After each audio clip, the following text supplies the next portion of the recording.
it's all about the clap back. Get your boss whacked, Premier's funeral on Snapchat. You now tuned into the bag. The sky's gray, it's like this every day. The town is full of predator, I'm turning a little prey. I flip $1 million out of nothing, make them feel a certain way. Hoping that the switch. What's good, y'all? Fist Vegas, the hardest voice of sports. Go ahead, hit that like button and subscribe to the Fist Scooter while you at it. Y'all know what time it is. If you ain't with it, you best get with it. Now let's rock.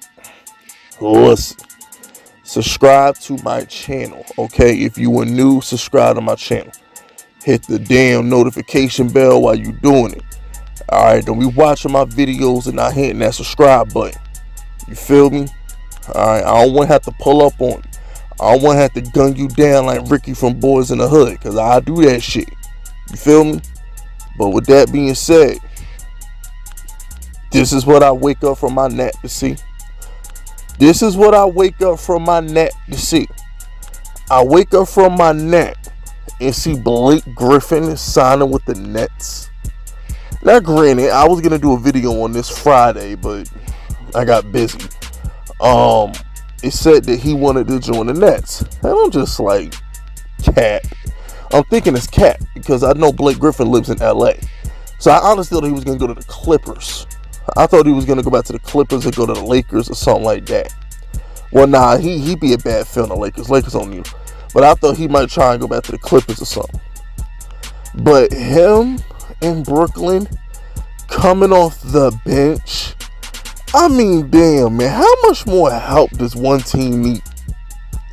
Now, I want y'all to keep the same energy with Kevin Durant that y'all have kept with LeBron James. Had LeBron James had already had Harden and Kyrie, and then brought in Blake Griffin to come off the bench, I never hear the end of it. Michael Jordan would never.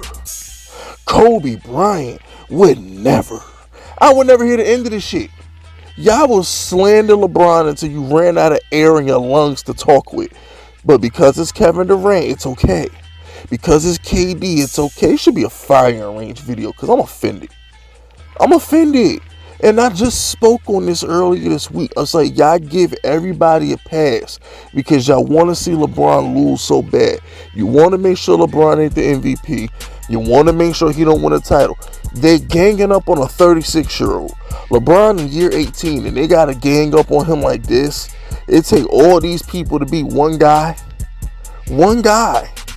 But according to y'all, LeBron ain't the MVP. Joel Embiid is the MVP. So I just want to let y'all know, Embiid, if you win that MVP, I'm holding you to the same standards that I will hold LeBron to, and the same standards that I've been holding Giannis ass to the past 2 seasons. Embiid, when you win that MVP, you better beat the Nets. You better go to the finals. Don't lose in the first 3 rounds of the playoffs, Embiid. If you win that MVP, I don't give a damn they just got Blake Griffin. You need to find a way to win the shit. I'm telling you, bro.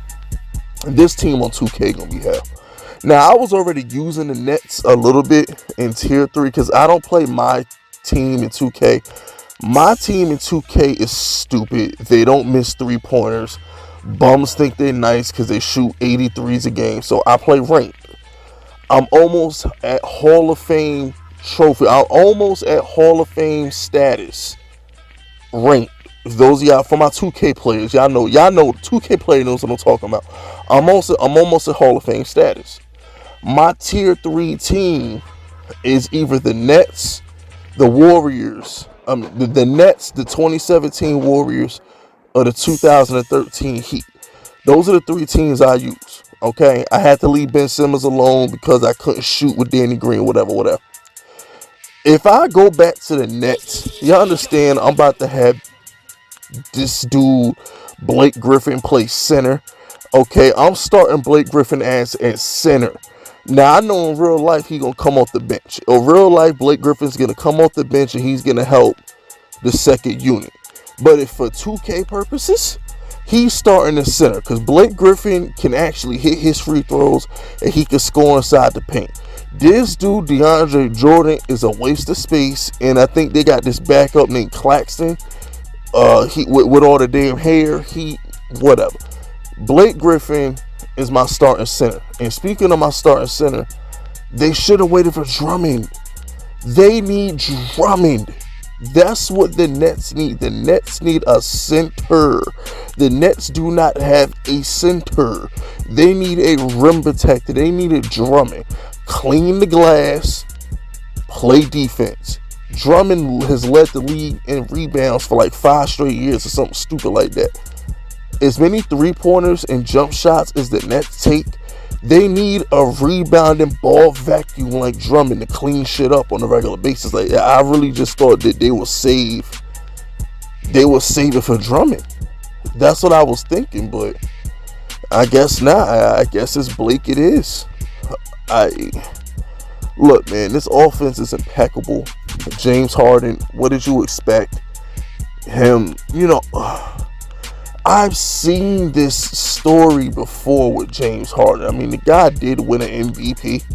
The only difference is because he has Joe Harris, because Kyrie is on the team, because Kevin Durant is there, he passes the ball more instead of dribble, 3-pointer or layup. Instead of being the guy he was in Houston, he passes the ball more. But I've seen James Harden lead the league in assists before.